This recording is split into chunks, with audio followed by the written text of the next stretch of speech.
Really? We didn't have to. I don't know, is this you? I don't know. I'm not used to sitting next to you. Two old heroes. That comes back and I'm not too good. He's a real self-satisfied. At our place. Yeah. We've been there for a while. We just got the sign up. Now people know where we are.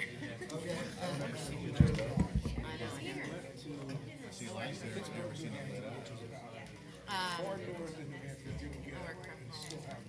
know. I know, it's terrible, but I'll go there eventually. I have to finish. I just can't get caught up.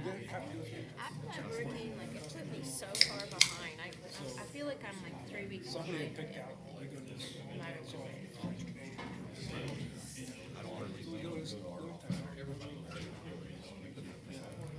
Oh, yeah. I mean, Mike's there. Mike goes there. I mean, I'm sure you use it for storage. You need it more for the warehouse. He did. I just forwarded the emails to you. And, I told him about it the other day, but we didn't have the you know, he's gonna stuff stored there and all that stuff too. Cheese and onions on it. He says, what do you call that here? Yes, sir. Hamburger. Get a letter or phone call from the Florida State Health. I mean, wait. Set up for that one. You did? Oh, that's very nice.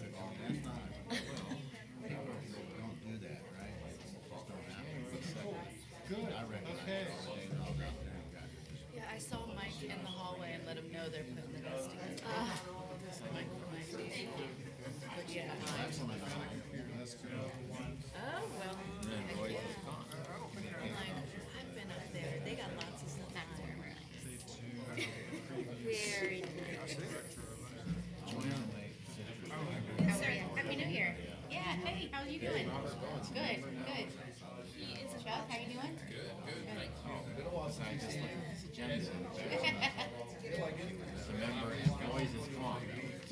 Roy's is gone, that's correct. This was really starting with I thought maybe you guys knew something that we did. It says alternate. No, Timothy Gill. Mine says both. Oh. Page 4. Almost the shortest meeting of You never know. the record was probably like 7 minutes.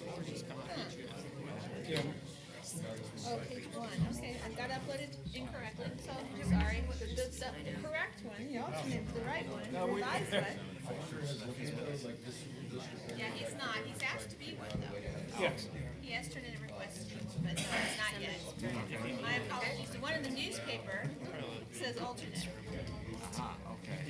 Gave you one that's not right. We figured Their agenda's wrong. The civics clerk one is wrong. Oh, yeah. The one that we posted is not. Yeah, the clerk one is wrong. The one we posted in the paper is right. So that's the clerk. I'm sorry. We gave him an earlier one, and they run with it no matter what we do. Applying though. That's pretty good. But thanks. Who knows? Maybe after next BCC he will. Do you think we'll make the appointment next week?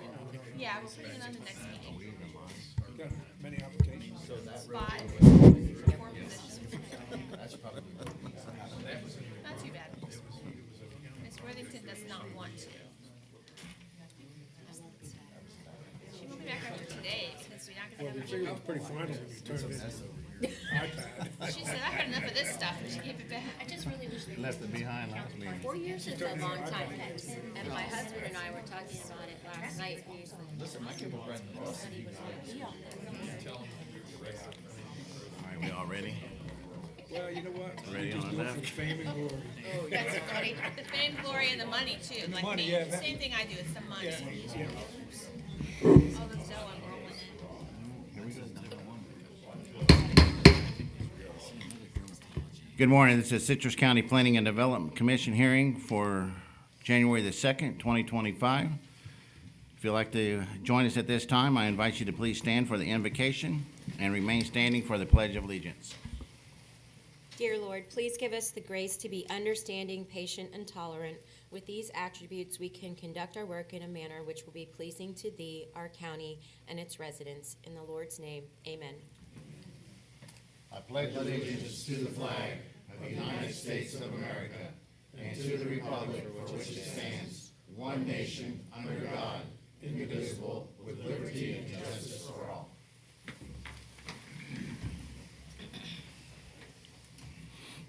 At this time, if for the courtesy of the applicants and the board and those around you, if you can please place all your cellular devices on mute.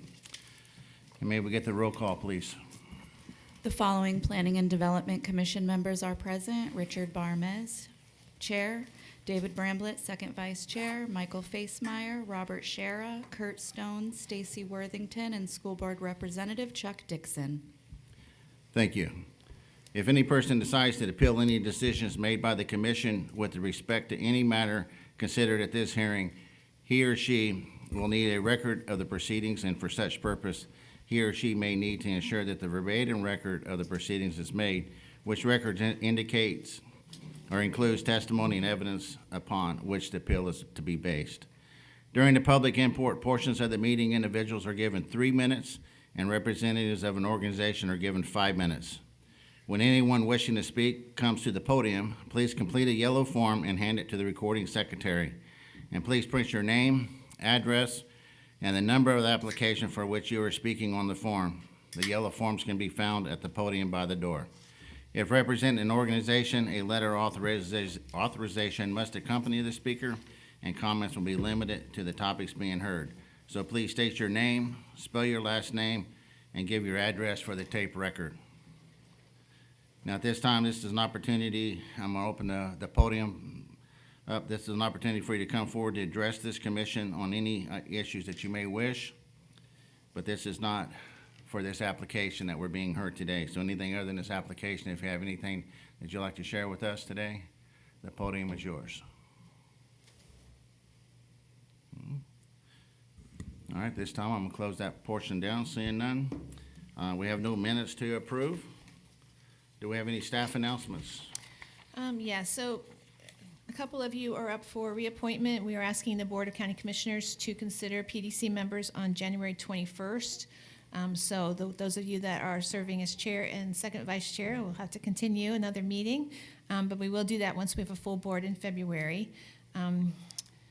Let's see, your second meeting in January, just this morning, we got a continuance request for the outside application for that meeting on January 16th, and the other application was an internal one, so we are going to postpone that to February, meaning you'll be done in January after today. And so that means Ms. Worthington, this will be her last day because she has not asked for reappointment, so thank you for that. Very much, I'm sorry, I don't have anything prepared for you because I thought we'd have a meeting in 2 weeks. The county attorney is absent, so in her absence, I'm going to proceed on to the county attorney and ask if the board members have any ex parte communication. We'll start with Mr. Stone here on the end. None? None. Site visit. None. Site visit. Mr. Dixon. Thank you. Thank you. All right, now it's time for application AA/PUD-2024-00009 for coastal engineering for Garden Street Communities. If the applicant's present, if you can please work your way to the podium as we get the staff introduction, please. Thank you. This application is for a master plan with up to 136 single-family dwellings. This is a map of the subject property. This is a photo of the subject property. Looking north from the subject property. Looking south from subject property. Looking west across South Rock Crusher Road. And this is the site plan submitted by the applicant. Thank you. Thank you. Get the applicant come forward, please.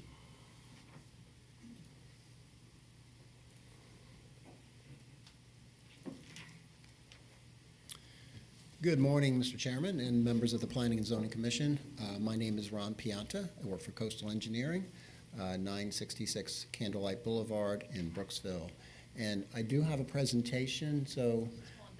Okay, wonderful, thank you. And there's a, on the stand, there's a clicker if you want to click it yourself. There is, The gold- okay. the gold thing, is it see from here? Oh, no, I can't. do That's not a see it. I'm sorry, it's okay. We got charging. Sorry, I can see it from here, but it's your paper. Good Thank you, sorry about that.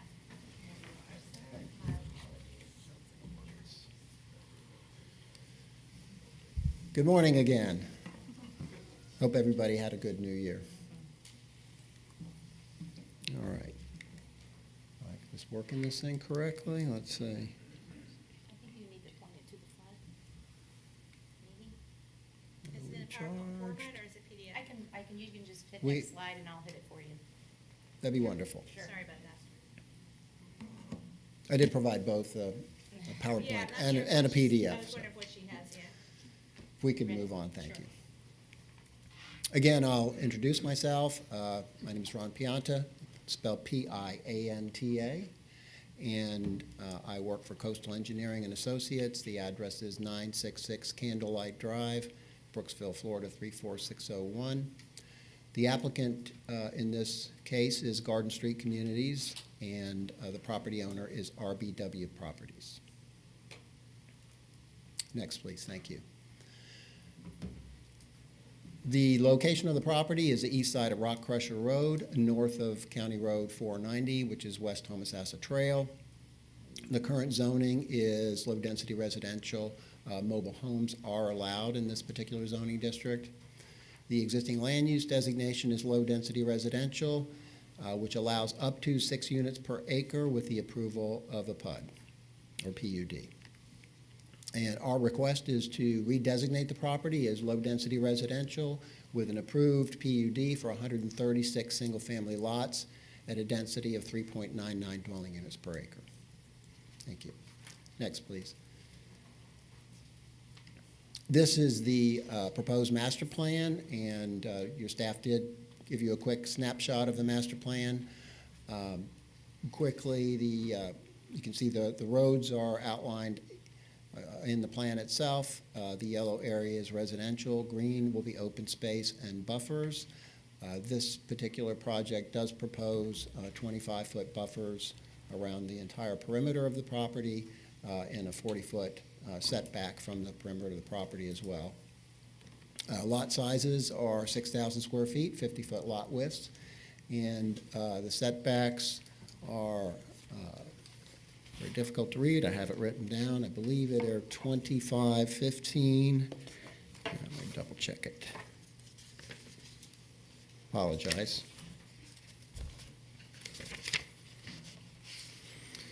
25, 5, and 10 are the proposed setbacks.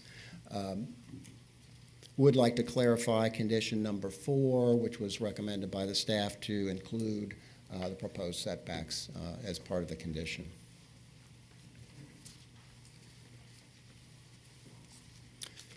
Is there any questions about the plan itself? If not, I'll move on.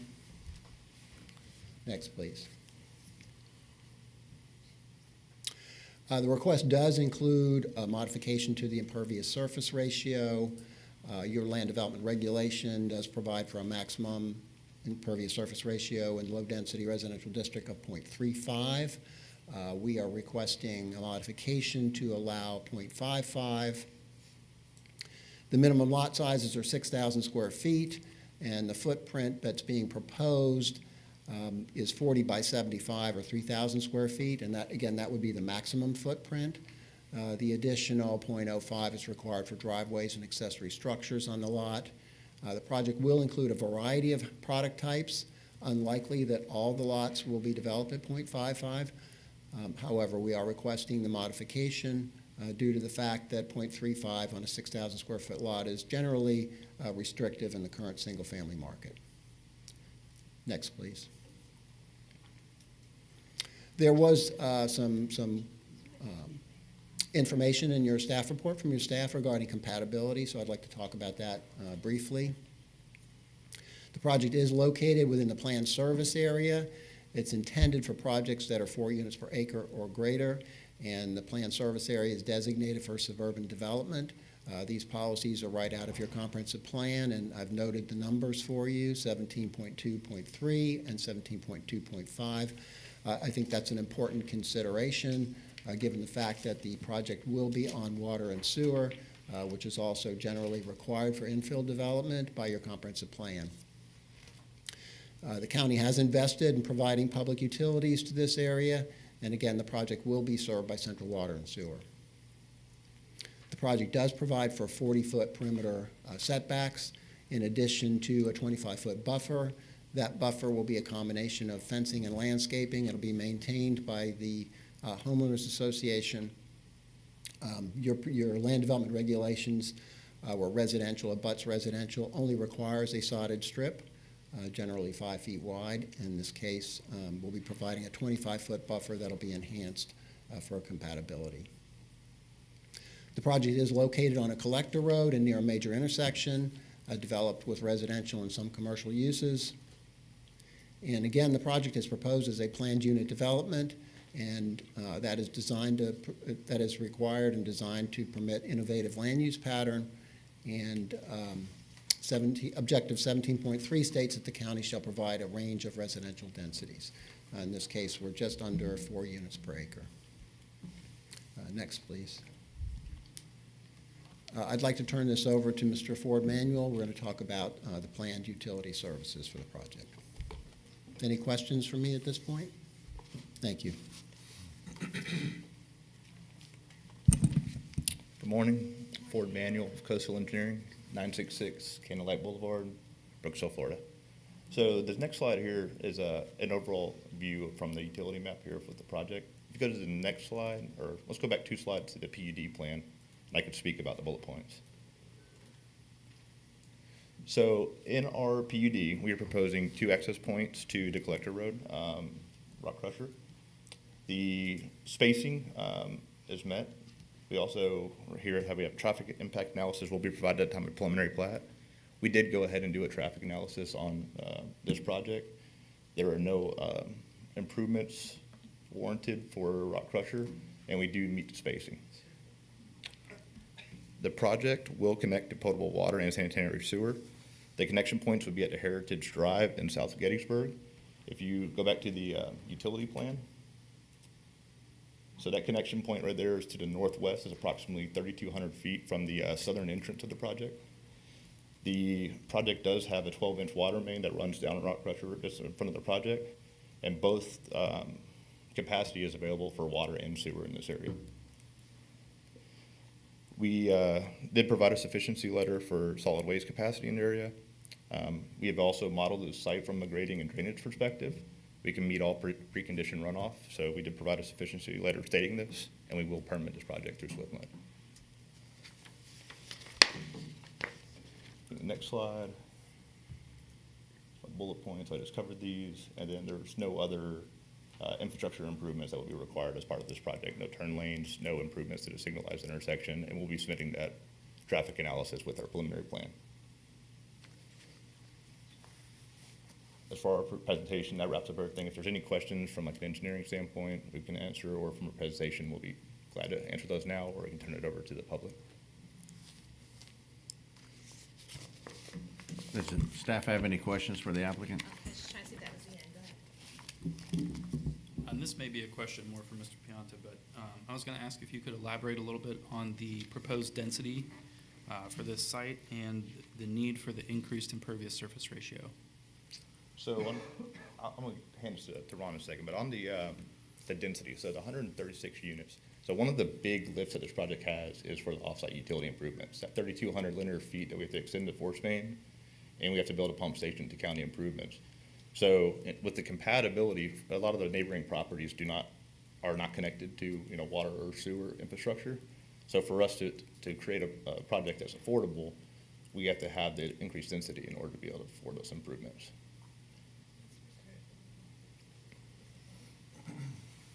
And then the impervious surface area. So one of the big things here with the neighboring property, so just to the north side of it was the Crystal Ridge project. I think Crystal Ridge was approved with a minimum lot size of 5,000 square feet and impervious surface ratio up to 65%. So when these products, like this one, that needs this more dense development in order to, afford these infrastructures, we're providing buffers, in pieces to protect it against that compatibility. And then that surface area ratio, like Ron said, we're requesting a 55%, which, won't be met on every home, but from a standpoint, 35% can't be met with the 50 by 120s. And I can have Ron come up and speak some more about compatibility if you'd like.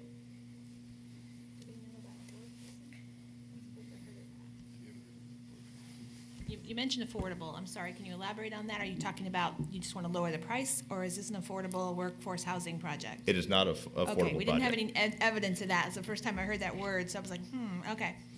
Sometimes we use that word interchangeably as a household, for like a single family, someone that with a price point that's affordable, a lot of. So you could have gone larger and not had needed the impervious surface ratio change. That's what we're kind of looking at is what were the reasons behind that. And I don't know which one of you want to address that, but you could have gone larger like some of the surrounding lots and then not needed the ISR deviation. So we were trying to understand why you were doing that.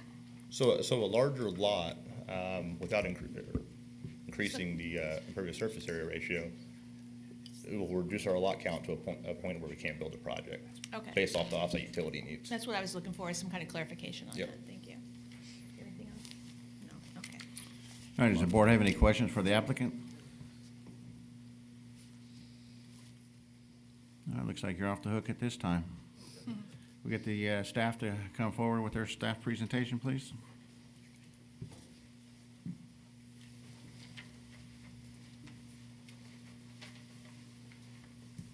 Good morning, Happy New Year. Melissa Good morning. Morris, planner. So this is an application to amend the atlas to remove the mobile home designation and create a master plan for up to 136 single-family homes with a density of 3.9 units an acre. Okay, next slide. This is a zoning map. As you can see, everything adjacent is low-density residential, some with mobile homes allowed. This is an aerial view of the subject property. The platted lots across Rock Crusher have a density of approximately 2 units an acre, with lot sizes at approximately 17,500 square foot. The platted lots adjacent off of West Keating have smaller lots, roughly 3 units an acre, with a lot size around 11,000 square feet. This is nearly double the size of the proposed lots at 6,000 square feet. The application does also request a deviation of ISR with a proposed ISR of 55%, and the maximum in low-density residential is 35%. I know they did mention Crystal Ridge. Crystal Ridge is actually, I believe, medium-density residential, not low-density residential. Next slide, please, Liz. This is looking down West Keating Court. Next slide. And these are some homes along West Keating Court. Next slide, please. And then these are south and southwest of the proposed project. These density is roughly 1 unit an acre or greater. Next slide. And this is the master plan submitted by the applicant. It does not delineate lots, but does show the increased buffers, which could help with compatibility. And in summation, I'd like to say this application proposes a single-family home development with a density that is higher than the surrounding area and a deviation of the Land Development Code maximum ISR. That's all I have. Any questions? Does the applicant have any questions for staff?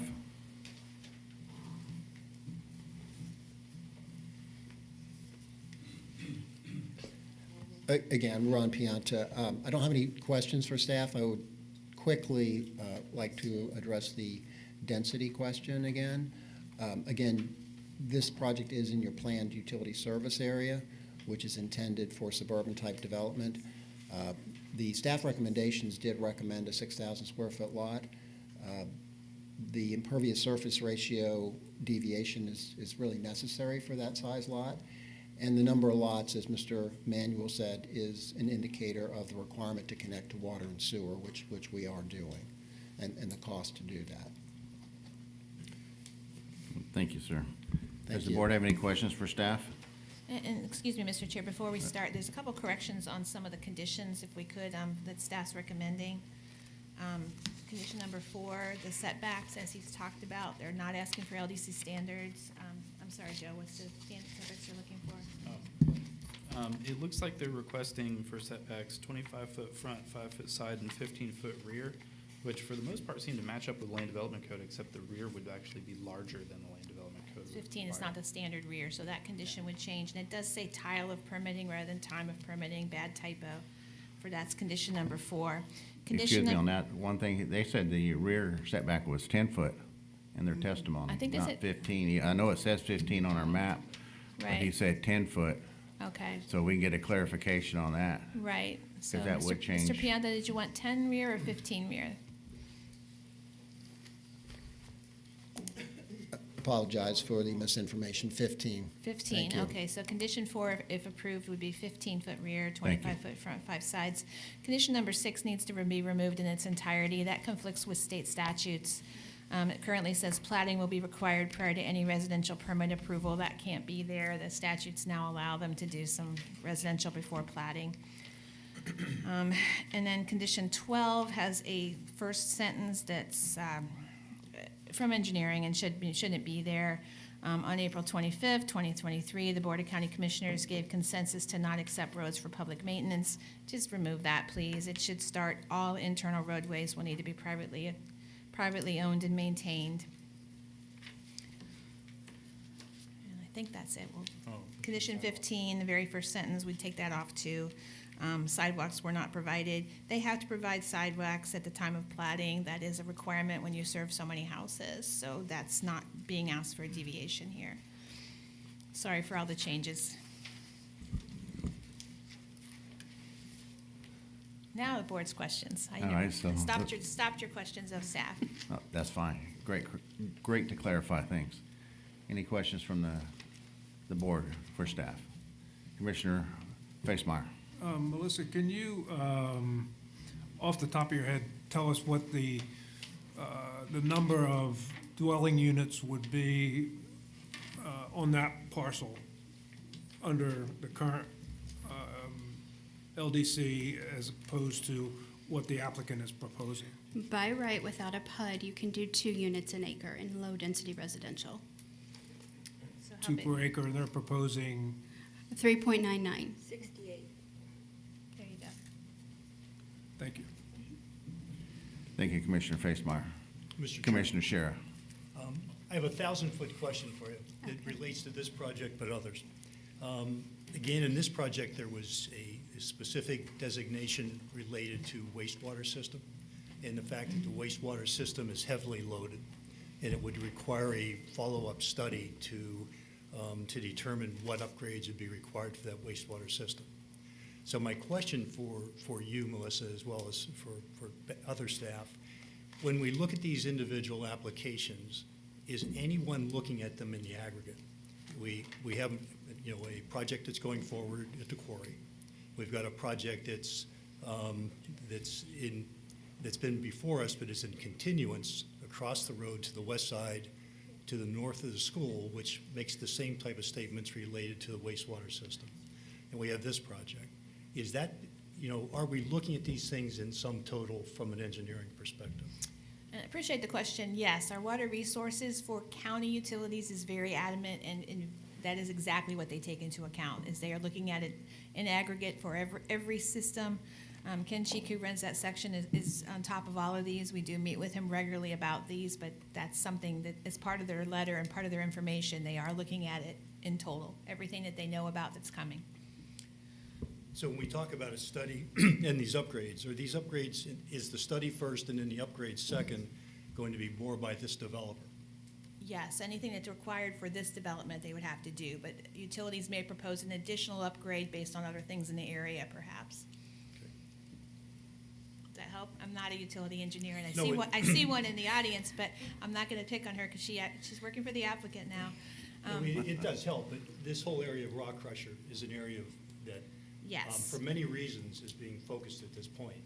And, whether it's wastewater, which has been particularly noted in the past, or traffic, and we have to have that conversation yet, and others, and there's a few other areas that make this particular area a high focus, but, the target for substantial development. No, agreed, and the state actually has it in the statutes that you have to have a letter of concurrency, water and sewer, for any type of application like this. And the county, the Water Resources Department is really on top of that as well. They can't come before you unless they have that. Right, thank you. The next question related to sidewalks. You said this is an item that needs to be, that will be required, although it's not shown on the site plan. Does that change the impervious ratio calculations? Or does that change the size of the lots? The ISR is based on per lot. They're not asking for a plat-wide ISR that I'm aware of, Melissa, no. So they're based on the lots. So the sidewalks are usually out in the right-of-way.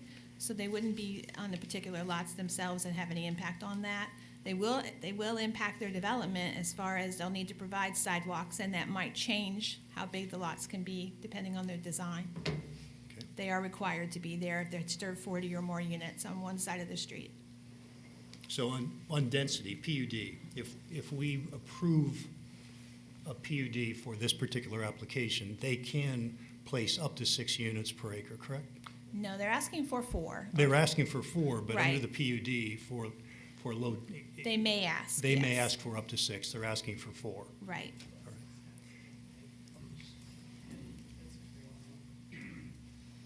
All right. I think that's all I have at this moment. Thanks. Sorry, Melissa, I'm just That's jumping in. okay. You're good. Thank you, Commissioner Shara. Any other questions by the board? I have a follow-up. on Commissioner traffic. Shara, you already stole my thunder on my 2 questions. Go ahead. Well, go ahead, and I'll follow up if you don't. No, go ahead, sir. So on traffic, this for Rock Crusher Road, and when I was out there, we have a long straightaway on that road. What is the connection span or width between access points? Do we know that? We do not. We do rely on our engineering. You'll see that they did propose a condition of a trip generation and traffic impact analysis, including turn lanes and traffic signals. They'll also have to look at intersection modifications. They did not express a concern on the proposed access points right there that are proposed on that bubble plan. Okay. But I believe I heard the applicant say that they have no intention of including turn lanes or other road improvements. And it doesn't matter, it's going to be based on that analysis. So their private analysis says no, they don't need it, but our engineering is going to look at that if this is approved and determine if they agree or not. Okay. And do we know, does that traffic analysis take into consideration the other developments that are being planned as well as the school? It's not a traffic study as far as the road. It's a traffic impact analysis for turn lanes and access management. Because Citrus County doesn't have concurrency, so we're not going to be looking at the road handling it, but we're going to be looking at impacts. So we're going to be looking at access points. Do they need turn lanes? Do they need a stoplight? I don't think that this will trigger it, but do they need, what do they need? Mm-hmm. I'm so out of my lane, but I'm trying for engineering. No pun intended. All right. Thank you. Thank you, Commissioner Shara. Any other questions? Thank you, Melissa. Thank you. Okay, at this time, the public portion of the meeting will be open. If there's anyone present who would like to speak on this application, please come to the podium. As a reminder, individuals will have 3 minutes and organizations will have 5 minutes. So when speaking on this application, please address this board. If you have any documentation that you would want to be entered into the record, please provide a copy to the recording secretary. So the podium is now open for you. Anyone? My name is Chuck Shinsky, Shinsky. I have the immediate property to the south of this, and I'd like to ask, have any of you been out there to look at the property? Or are you just working on tainted information? I hear a lot of numbers, but I don't see much. You're going to put 136 houses in a lowland. The property is from Donahue to the south and Potomac to the north. That goes down. That's all lowland in there because all the surrounding properties drain to it. So my question is, you're going to put 136 houses, according to my paperwork, 136 houses, plus access roads, plus curbs, plus sidewalks, plus drainage, plus retention ponds, and 136 septic tanks on this piece of property. Ain't no way. It's all low. We all drain to it. The northeast corner of my property naturally drains right into that property. And the last thing I want to know is, you got 134 plus acres of vegetation and trees. How are they going to clear this off? Are they going to cut and burn? Are they going to cut and haul? Are they going to bring in a pit burner, which I'm very familiar of? Too many questions. They're talking about turn lanes. You had to bring in millings and make a turn lane for this, excuse me, for the school. There's no way. I spoke to a fellow at DOT, and North and South Rock Crusher are considered business bypass.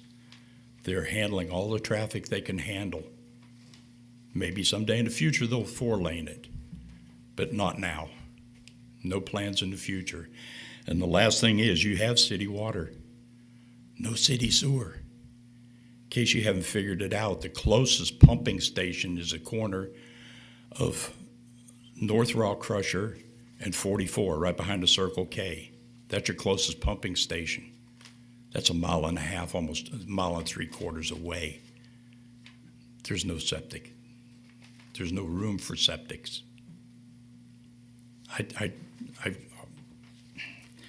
I can't stress that big money runs into this town, sees a nice big piece of property, and they want to buy it up real quick. It's not set for it. There's too many homes, and you've already heard, if they can't get their 136 homes, it doesn't pay for them to go into the area and develop it. Drop off so many homes, cut it in half, they'll back away. Thank you. Thank you, sir. Next speaker, please.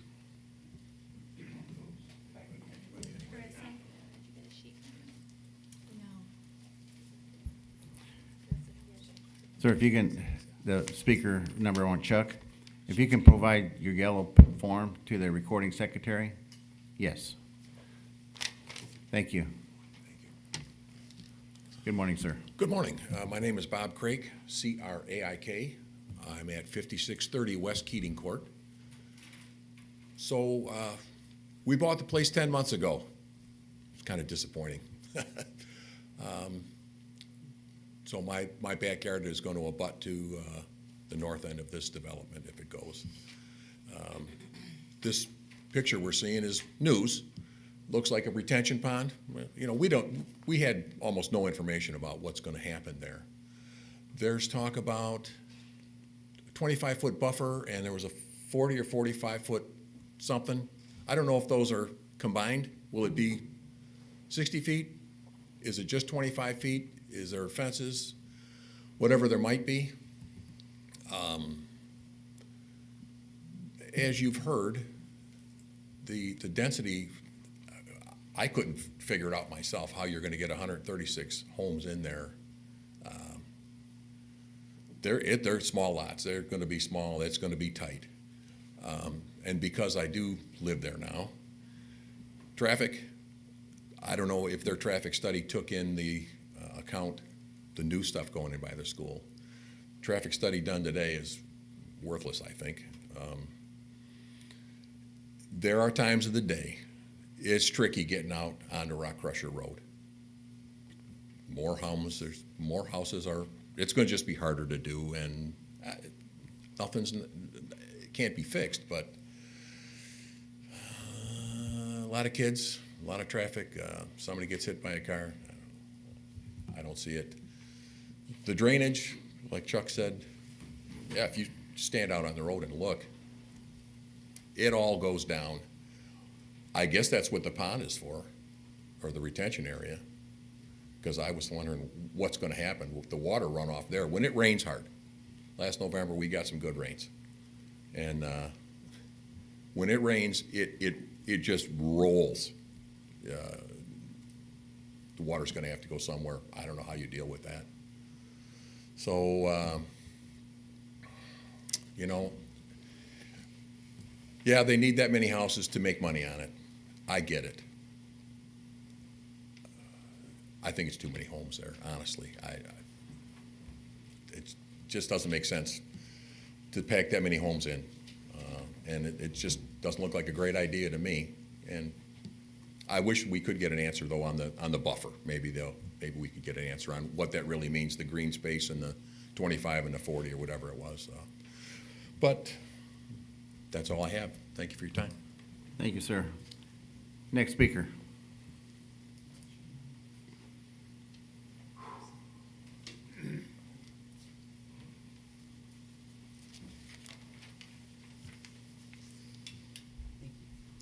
Hi, my name is Vivian Quarles, and I live on 5582 West Keating Court. So, again, butting up to the new property. Everyone's kind of gone over some of the things of my concerns and all, but I just wanted to remind everybody that there is that big plan for multifamily residences across from Rock Crusher Canyon.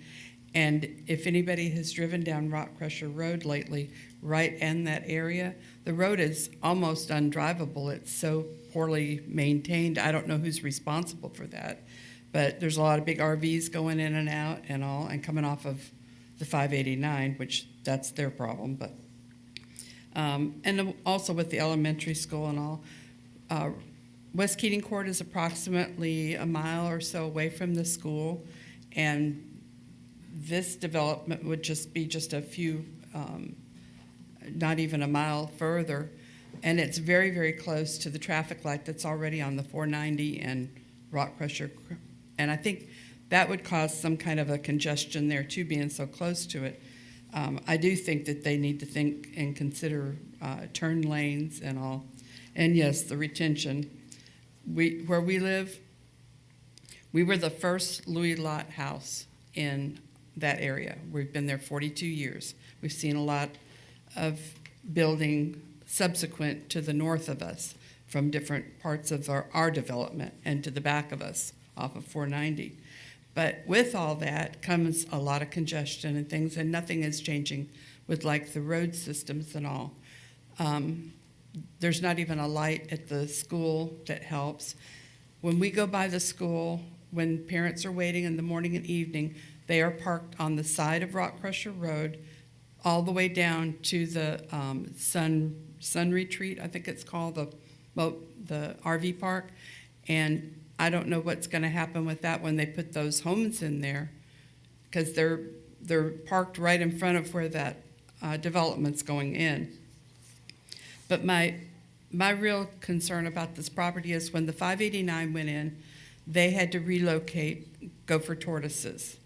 And I talked to the project manager, and he assured me they moved hundreds of gopher tortoises. Well, they didn't get them all, because we used to walk the Power Line Road with our dogs, and there was always lots and lots and lots of gopher tortoises crossing there. Well, they subsequently moved a few of them moved onto this property, the Section 07. And we've been trying to tag them all, which gets them tagged to FWC, which is actually the permitting agent. And I just want to make it aware that the gopher tortoises are on that property. All right, thanks. Thank you, ma'am. Next speaker, please.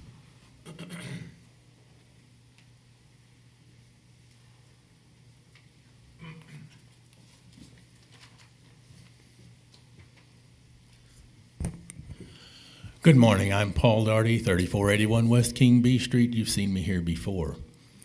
This development, while feasible and looking rather decent, even though it is low land, is similar to one that this company, not the folks that are doing it, the Coastal, but the company behind this, tried the same thing on 491 just south of Wasik Sales about 2 years ago on a piece of property with similar characteristics to this, including LDR mobile home. Every one of these little villages that's being proposed around the county, they're salted all over the place, tends to put kind of like urban scale loads on the area, but it's essentially very suburban or even rural. The costs of putting these things in here, while not yet achieved, will probably be significant as time goes on. The densities that these types of projects bring to the area kind of make this out of character with the area. We have a FLUM, and it's supposed to be telling the folks making these decisions, this is what the county wants. This is where we're at. LDR here, MDR there, whatever. To take these LDR areas that have been done significantly across the county lately and either upgrade them to MDR or eliminate the mobile home part or give them a special PUD that they can go up to 6 per acre on is basically kind of wrong. You really need to consider these little village type projects that are going in carefully, because they will load the county in the long run with infrastructure and extra costs that may not be well borne. Some of these are putting in their own kind of personal little cityscapes, and they can make their own little taxing base and take care of themselves. Others are not. Thank you.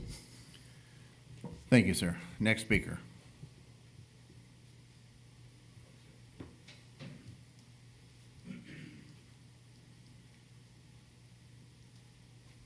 Hi, my name is James Miles, 5638 West Paprika Loop, and I live off of Rock Crusher. And I moved here because they called it the Nature Coast. And what I liked was all the surrounding areas. There's mobile homes and all that, but they're sitting one mobile home on 1 acre of land. And I like that it's not, condensed. And, I like progress and all that. But I tell people, take pictures of the trees, because pretty soon we're not going to see any trees left. I like to see new homes going in. My only thought is, the infrastructure, the traffic, and the sewer drainage, like everything that was already mentioned. And, I see 35 acres around the area with 35 houses on 35 acres. It's hard for me to imagine over 100 houses on the same amount of acreage, If it could handle it, great, but, with the sewer, the electric, and the traffic, and the turning lanes, and, I can't really see it, but that's all I got. Thanks. Thank you. James, thank you, Melissa. She's on top. And Paul, if you can fill out that yellow form. And you did. Okay, I'm sorry, I missed that. Next speaker, please. Anyone?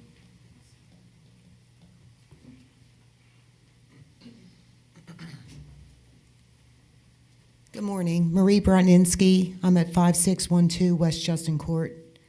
I'm 2 blocks north of the planned development. I just wanted to second the past speakers' concerns on the planned development in terms of my real concern, among others, is about our school, Rock Crusher School. I've been at my current location for over 30 years off of Justin Court.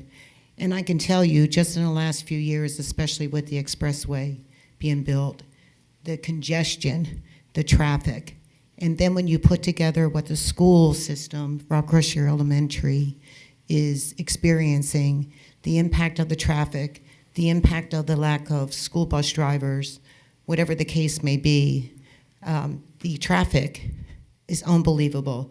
The cars are parked on the side of the road. There's no school guard crossing. There's no, lights there for the school. That in itself is a separate subject, understandable.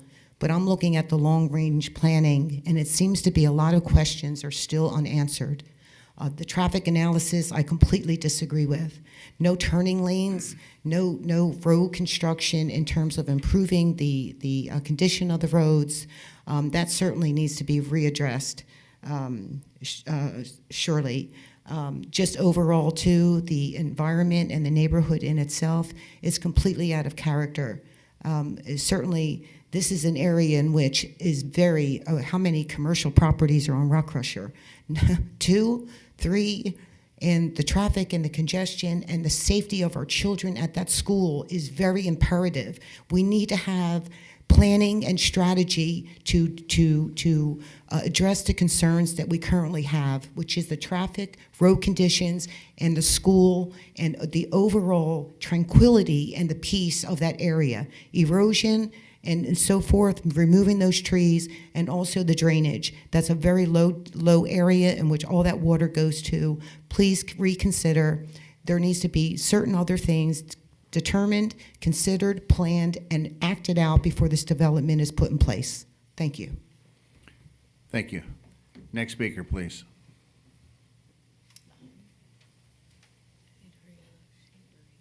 Anyone? Just gonna grab our yellow paper, you're fine. Last call, any speakers?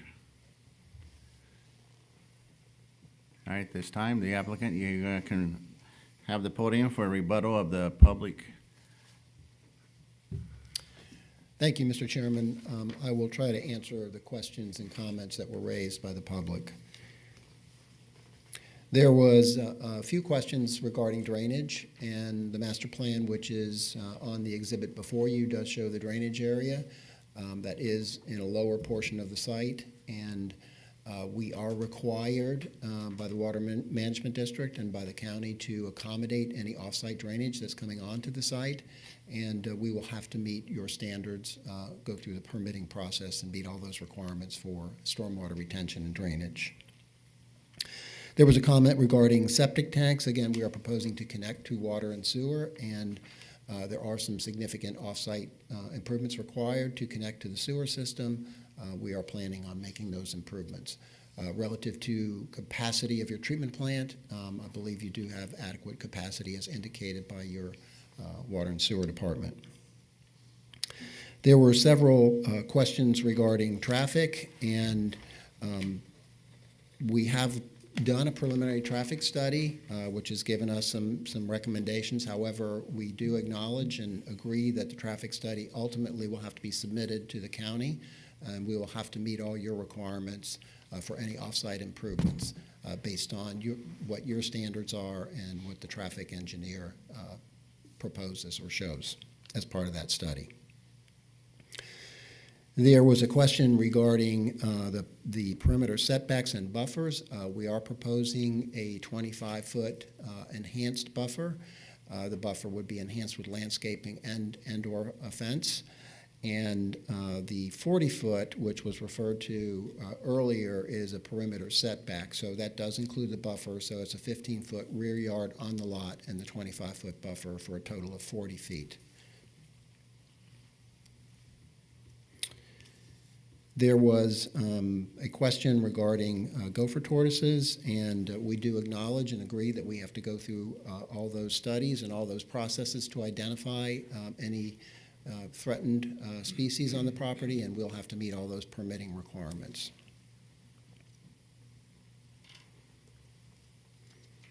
And there were several comments regarding the school and school traffic, and again, we will have to address that in the traffic study that's ultimately submitted to your staff for review. Mr. Manuel has a few things. Two more things. Ford Manual, Coastal Engineering. So one of the other pieces I wanted to address, so in addition to working with the Technical Services Department on the traffic analysis and the actual approval of what will be installed, so we said it's not warranted, but doesn't mean that we're not willing to do whatever is needed or what's directed by the Technical Services Department for the improvements of the road. The other piece on the utilities, so while we do a utility capacity report and analysis at this time, we will be sitting down in a very short future. I think we have our first meeting tomorrow with the Utilities Department to start discussing a water and sewer agreement and actual improvements. So, we'll work with them, directly to make sure that any off-site improvements or what the total capacity in the area is that we're being a good neighbor and contributing to that in the right way, that it does plan for the future growth. As part of the transition to some of the densities and the buffers, so the piece here that we are offering or put on our plan here on the type A, the 25-foot buffer, we have put that enhanced buffer to make that transition, a smoother transition between the two different types of product. We do want to be a good neighbor. That's why we came in with something that we thought was thoughtful at 4 units per acre. A transition, we're not asking for the max to 6. So we do want to make that transition. We understand that there is a change there between the two. And then I heard a comment about a special district. So we have no plans to have a special district. There's no CDD or anything like that. This is going to be a privately funded development that is built and funded by the developer. That was it. All right, thank you. At this time, I'll close the public portion of the meeting down, bring the discussion back to the board. But I do have one thing a topic I want to bring up first is our school was mentioned multiple times. It was one of the things on my list, and I would like to hear from our school board planner, Mr. Dixon, on any concerns that you might have or the school might have that could play a part or play no part in this. Sorry for putting you on the spot, but it was a question that. No, that's fine.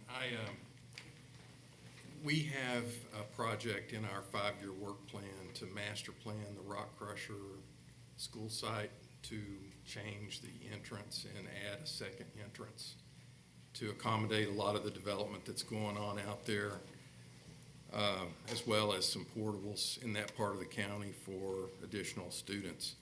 The concern I have with this project is mainly the density, and I'm not sure that I understand the reasoning for a planned development, but I don't think a planned development should be for the specific purpose of getting a variance, and that's what they're doing with their ISR. They're just doubling the size of their development without any other land use. So it's all single-family residential, all the same housing type, and I'm not really sure that's what a PDR is supposed to be.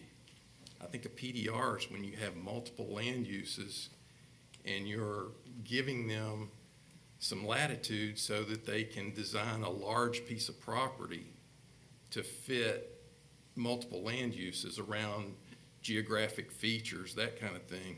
It concerns me that in this county we're just automatically giving people more density when the bubble plan is just one type of housing. If they showed the lots on there at 4 units per acre, there'd be twice as many lots on this property as all around it. So they're doubling their density without giving you any other type of land use or preserving anything that's particular to that piece of property. And I'm not sure that's what a PDR is supposed to be. Thank you, Mr. Dixon. Any other discussions from the commissioners? Commissioner Yes, Bramlett. sir. So I understand the economics behind everything. Everything is economically challenged at this point in life, even our households. This particular property being low-density residential, by right 2 acres per acre or 2 homes per acre, I think the PUD process is working. It's not a blanket. You're allowed. I know that the applicant is stating we're asking for less than what the PUD would allow, but really the property is zoned for 2 units per acre, with a consideration of up to 6 with the PUD. So we've dealt with a lot of PUDs here, and the PUD is a mechanism that makes it come in front of a board like this board and the Board of County Commissioners to determine the compatibility. So in this particular case, I don't think the property, the presentation and what the applicant is proposing is compatible with that particular area. I know that personally, just in my opinion, I'm not really even sure 4 units per acre is compatible in that area. I understand and know Keating and Justin and Irving and Hess and all of those areas. But in my opinion, those particular neighborhoods are very, very congested for what's going on in there. Like if you drive down those roads, I have family that live on those roads, friends and family that have lived on those roads for years and years. It's just too crowded in there. Even with the central water and the septic, I think that those particular quarter-acre lots with septics, that's just poor planning in my opinion. So I am not in favor of this particular project in this location, although I do understand the economics of it and the economics of everything that we're dealing with. Every single project that comes in front of us, the number one reason for them to ask for the density that they're asking for the most part, is economics. And we cannot deny that part. You have to understand that. We get it. But the economics, in my opinion, don't outweigh the incompatibility of the project. Thank you, Commissioner Bramlett. Mr. Chair. Commissioner Worthington. I just want to echo what Commissioner Bramlett said, to say that I have no problem rezoning something from LDR MH to LDR, but what this PUD presents today is more MDR, in my opinion, and I don't find it compatible with this area either, so I would not be in favor of this project. Thank you, Commissioner Worthington. Mr. Chairman, Commissioner Stone. you know, we have these standards of certain ISRs and densities that are in the Land Development Code for a particular reason. I mean, they were established to, I believe, try to guide the development in our county to an area where we all want to be, where we want to live. It's not done because it's easier to write 0.3 ISR than 0.5. They just didn't come out of the air. And to change those merely because the project would not be profitable, I don't see as a reason. For that, if we go down that road, we'll end up like Pasco County or Sumter County. And I don't think that's where the Nature Coast wants to be. So I'm not in favor of this project. Thank you, Commissioner Stone. Commissioner Facemeyer. Thank you, Mr. Chairman. For the reasons cited by my colleagues, I will not be supporting this application. Thank you. Commissioner Shara. I echo my colleagues' opinions. This is a low-density area, not a medium-density area. We do see inconsistency between applications that have come before this board over the last 12 months related to the development, particularly related to density, particularly related to ISR. But in this particular case, and yes, going and driving those roads in this community as LDR, this community does not fit with that. As an aside, I continue to say I have a growing concern with these particular focus areas and a broader understanding of what the long-term growth plan of these particular areas look like, related to schools and related to infrastructure, wastewater, and others, and the ability and capacity of those to match the needs of the developing communities to time them together. So I won't support this in particular because it is a low-density area. Thank you, Commissioner Shara. Mr. Chair, Commissioner Worthington. for the purpose of a motion for the last time, the Planning and Development Commission finds application number AA-PUD-2024-00009 inconsistent with the Citrus County Comprehensive Plan and the Citrus County Land Development Code, and that this board recommends denial of the application to the Board of County Commissioners based upon the evidence and testimony presented in the staff report and conclusions regarding this petition. Thank you. We have a first by Commissioner Worthington. Second. A second by Commissioner Shara. Any further discussions? I would just like to add, I do agree with everything that the commissioners have said, that as far as especially the density. My answer was no before I went out there, and it was no or bigger no when I got to the property. So I do agree with this. All in favor? Aye. Aye. Any opposed? Unanimous. And Mr. Chair, this application has been placed on the agenda of the Board of County Commissioners on February 11th at 5:05 p.m. Thank you. Have any other staff comments? Or Eric, you have anything to say before we leave for this great new year? Happy New Year. Happy New Year, and thank you, Ms. Worthington, very much. We will certainly miss you, absolutely. We will see you We're gonna again miss in you. February. Yeah, we are going to miss you. February 6th, we have two applications then. One is an ordinance amendment, some LDC amendment changes, and the other one is a planned unit, planning and development change for Clearview Estates. So we'll see you in February. All right, Some great. of you. Mr. Chair, you. if I could, I would just like Commissioner to Worthington. say, I didn't realize this would be my last Me neither. day. Me neither. Just But me. it's been a pleasure working with all of you, and keep up the good work. Happy New Year. And I'm sure this won't be the last you see of me. That's awesome. That's more of a threat than Awesome. anything. Thank but you. we're happy.